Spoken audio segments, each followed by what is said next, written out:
Well, I was in the car driving, had the Christian radio on, and heard a song, and I don't know the name of the song, who the woman was singing it, Yeah. but she was singing that I don't want to abuse God's grace, and I thought I didn't know I could, so I wanted to see what your take was on Yeah. that. Okay. Well, it's a tricky thing because can we go on sinning so that grace abounds? Yes, we could. Should we go on sinning so that grace may abound?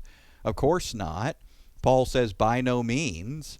And yet there's a hint of him saying that it's almost an impossibility. Let me explain.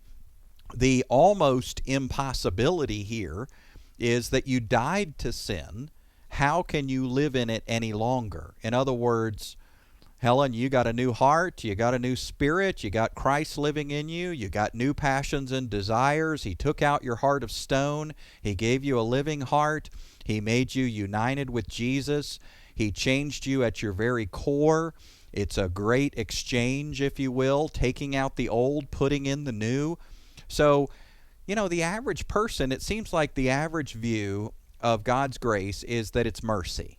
And so, mercy is when you get pulled over for going 120 miles an hour on America's highways, you get pulled over, the police officer comes up to your window and says, Helen, I saw you were going 120. I radared you right there at 120 miles an hour. Here's the evidence. But I've decided today that I'm not going to charge you with anything. I'm not going to give you a ticket. He walks away. That's mercy. And mercy's wonderful. But here's grace. Grace is the officer walks up to your window. He says, Helen, you're going 120. Here's the evidence. It's obvious, plain as day. 120 miles an hour. You deserve a huge fine, maybe even to be carted off to jail, your car impounded. But I tell you what I'm going to do. I'm not going to charge you today. And in fact, here's $1,000. Yeah, $1,000 as a gift, just because I'm feeling great today. Now that's not just mercy. That's grace. And so the average person sees grace as just mercy, the absence of punishment. It's forgiveness. And then maybe, God's a travel agent, so he's going to stamp your passport, give you a new destination called heaven. So it's forgiveness and a new destination. For many people, that's grace. But grace is bigger than all of that. Grace is what empowers us to say no to sin.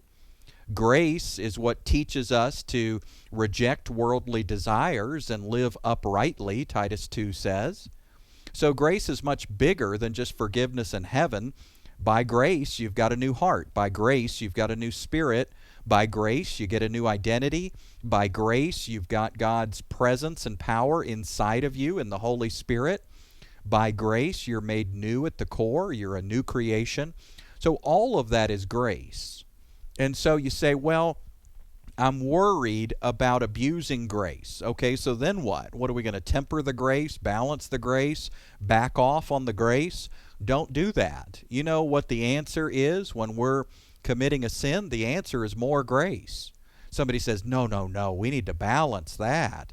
Well, that's only because of your view of grace, right? I mean, if I'm stuck in a sin, the answer is the equipping grace of Jesus. The answer is the empowering grace of the Holy Spirit. The answer is God's presence in me by grace that's going to teach me a new way to live, counsel me, guide me, and steer me away from sin. By grace, I can count myself dead to that thought and alive to this new and righteous thought. So grace is big. Grace is a person. Grace is Jesus.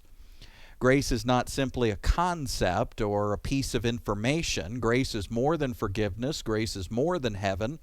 So we got to stop throwing stones at grace. It just means we've got a pitiful view of grace, a very limited view. When we equate grace with mercy, then I understand the panic. When we equate grace with just a ticket to heaven, then I understand the panic. But grace is much bigger. It is the grace of God that teaches us to say no to sin and to live upright lives. Paul says it in Romans 7, and he says it in Romans 6. It's awesome. It's incredible. Here's what he says. Sin will not be your master. Why? Because you're under grace. That's what he says. Sin won't master you because you're under grace. Now, does that sound like we should be scared of grace or too much grace? Well, being scared of too much grace is kind of like being scared of too much victory over sin. Should we be scared of too much victory over sin? Well, victory over sin happens under grace, not under law, under grace. Saying you can have too much grace is saying you can have too much Jesus. Saying you can have too much grace is saying you can have too much victory. Paul puts it another way in Romans. He says, apart from the law, sin is dead. Do you want sin to be dead in your life? How's that going to happen? Apart from the law? You say, well, not all the law. We still need the 10 Commandments. That's my railroad tracks. That's my rudder. That's my guide. That's my moral compass, the 10 Commandments. Well, Romans 7 says, apart from the 10 Commandments, sin is dead. No, it doesn't say that. Well, yes, it does in context, because the context is coveting. Paul has a coveting problem, and he's trying to keep one law, and that law is thou shalt not covet. Now, where does thou shalt not covet come from?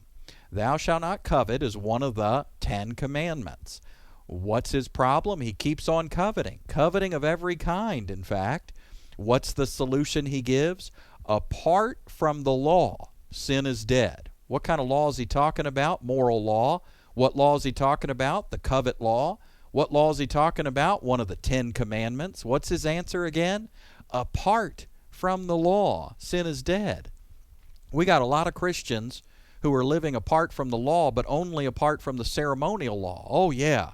Oh, I'm so free in God's grace. Yeah, I never dress up like the Levites. Yeah, I never do ceremonial washings. Yeah, I never sacrifice animals in my backyard because I'm free and Jesus fulfilled the law. Yay, rah. Wow. Well, that's an interesting thing you're calling grace there, but I think we need to go about 1,000 steps further. He didn't just free you from the ceremonial law. He didn't just free you from the sacrificial system. He didn't just free you from dead animal sacrifices and washings. He freed you so that you don't trust Moses, you trust Jesus. When it comes to stealing, you trust Jesus. When it comes to coveting, you trust Jesus. When it comes to not murdering, you trust Jesus. You don't trust Moses. Flirting with Moses is cheating on Jesus. And we need to know that. So, what are we going to say? Jesus, thank you for freeing me from half the law. Jesus, thank you for freeing me from most of the law. Yeah, Jesus, I'll take you for your blood. But when it comes to morality, I'll take Moses. Yeah, Jesus, I'll take you for your blood, for the sacrifice, for the forgiveness. But when it comes to morality and ethics, I'll take Moses. Yeah, tablets of stone. I'll take Jesus hanging on the cross when I sin. But as far as avoiding sin and living uprightly, I'll take Moses and the tablets of stone. Do you see what we've done? 2 Corinthians chapter 3 says that the ministry on stone, now you tell me what that is. The ministry on stone is a ministry of condemnation and death, it says, 2 Corinthians chapter 3, verses 6 to 11. The ministry etched on stone is a ministry of condemnation and death. And there's a greater ministry today of greater glory. It is the ministry of the Spirit, the ministry of the new covenant, it says. And so I would ask you, are we going to stop short of the grace of God? Are we going to trust Jesus for forgiveness and be done with it? Or will you trust Jesus with your lying problem? Will you trust Jesus, the indwelling Christ, with your stealing problem? Will you trust Him with your character, with temptation, with morality, with ethics, with everything that you need for life and godliness? Will you trust Jesus, or will you call Moses your railroad tracks? I'm telling you, this stuff is rampant. They start throwing stones at grace because they don't understand it. The grace of God is more than forgiveness. It is the powerful indwelling life of Jesus Christ Himself.